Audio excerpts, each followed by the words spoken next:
Você sabia que a sua vida com Deus, ela está ligada diretamente com a paternidade que você teve? É isso daí. Deixa eu te mostrar um texto. Mateus, Evangelho de Mateus, capítulo de número 6, versículo de número 9, diz assim: vocês orem assim: Pai nosso que estais no céu, santificado seja o teu nome. Esse texto revela uma mensagem extraordinária de Jesus. Ele está ensinando a oração universal, a oração do Pai Nosso. Todos nós conhecemos a oração do Pai Nosso. Uma criança já sabe recitar. Mas ela nos revela algo que nos passa desapercebido. Nos passa e nós nunca nos atentamos a isso. E é uma das maiores manifestações de Deus através de Jesus. Mas por que, Mateus, você está dizendo isso? Deixa eu te explicar. A história vai nos contar que Deus sempre se manifestou no Antigo Testamento como o Deus Todo-Poderoso, um Deus forte, um Deus de livramento. Lembra comigo o que aconteceu no Monte Sinai, quando Deus decidiu se revelar para o povo. A Bíblia vai dizer que o Monte Sinai ele tremia, ele fumegava, os céus ficaram escuros, o povo teve medo disso. Então, todas as vezes que o povo lembrava de Deus, eles viam esse Deus terrível, um Deus poderoso. E realmente, Deus ele é poderoso, ele é um Deus forte, um Deus que dá livramento, um Deus que abre o mar vermelho. Isso não temos como duvidar. Só que essa relação com esse Deus, como ele foi sendo revelado, o povo foi se afastando, o povo foi criando um distanciamento. Mas por quê?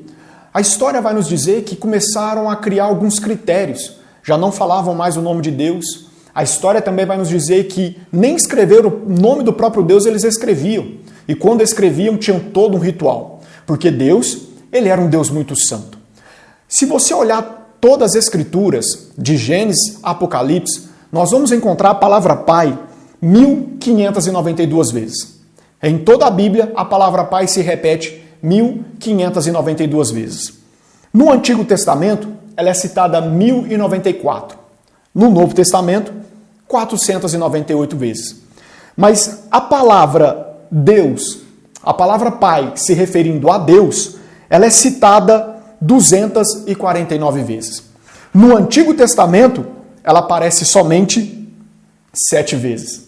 No Antigo Testamento, a palavra Pai se referindo a Deus é só 7 vezes. Presta atenção nesses dados.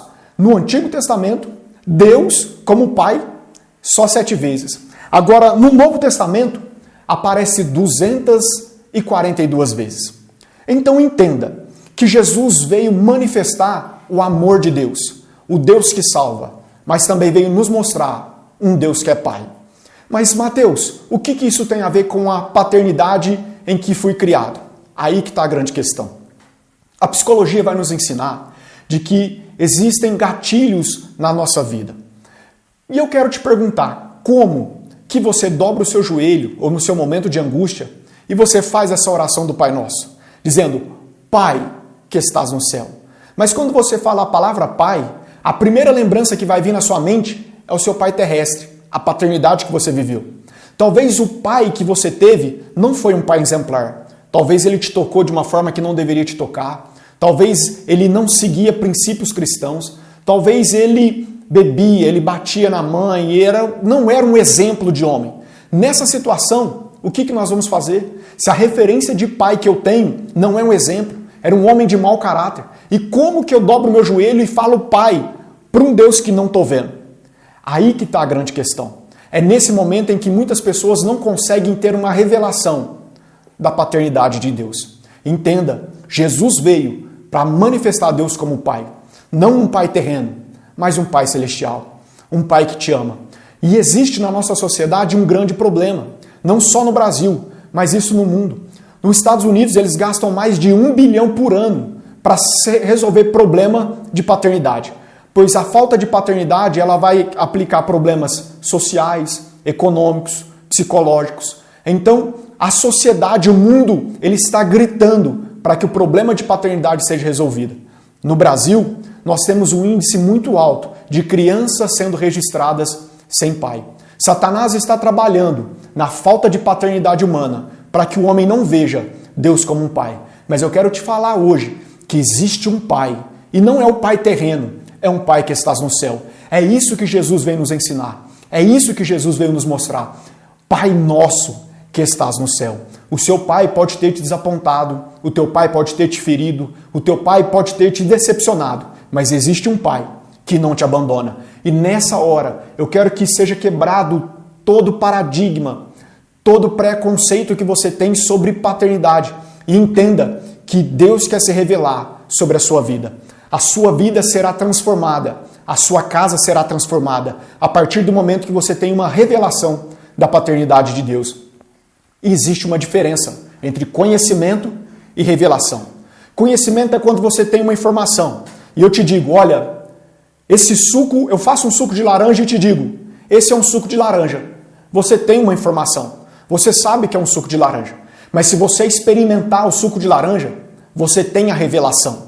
Ninguém pode duvidar de você, ninguém pode mudar a sua opinião. Ninguém pode tirar de você essa verdade que você acabou de experimentar, que você acabou de beber um suco de laranja. Isso é revelação. E existe o conhecimento. Muitas pessoas têm o conhecimento que Deus é Pai, mas poucas pessoas têm a revelação de que Ele é um Pai. E eu quero orar para que Deus se revele sobre a sua vida e revele a paternidade dEle. E a sua vida será transformada. Você será curado interiormente para que assim seja curado exteriormente. E a sua casa, a sua família e os seus filhos vivam uma paternidade de Deus sobre a sua vida. Deixa eu orar por você. Senhor, em nome de Jesus, eu oro nesse momento. Que o Senhor se revele como Pai na vida do meu irmão e da minha irmã.